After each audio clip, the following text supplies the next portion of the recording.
gasolina está alto.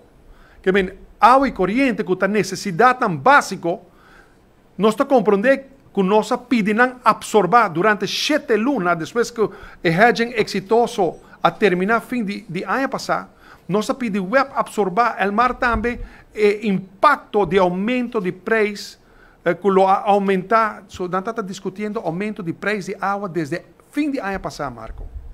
Desde fim de ano passado, o Elmar está discutindo para esse preço de água e corriente.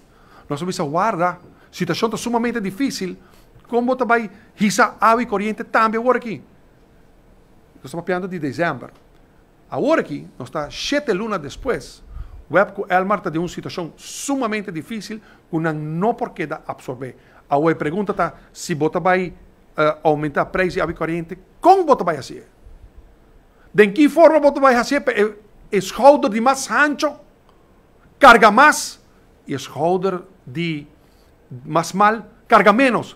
Para sobrar fim de ano 90, o ministro que está encarregado, o ministro de utilidade de tempo está também mês. Nós abrimos a estrutura de tarifa que tem te ave onde que você visa. E se você usa tiki corriente ou tiki água, não somente você paga menos, mas sobre você usa menos, então um princípio basado para você premia e você está consciente. Mas também você paga, e se você usa menos, você paga uma tarifa mais boa. Se você vai estar royal, você vai gastar, você vai lagar água corriente, vamos dizer, tur air condition na casa, não somente você usa mais, você paga mais para sobrar, você usa mais, mas agora a tarifa está progressivo. O ministro de ano, no fim de 90, encarregado de utilidade, tempo que estrutura de preços, foi a discussão sobre o preço de água corriente começar fora de tempo e acaba. Me seguro por mim que sei também. E agora que nós estamos em uma situação onde nós estamos compreendendo a situação precária financeira do Web Mar.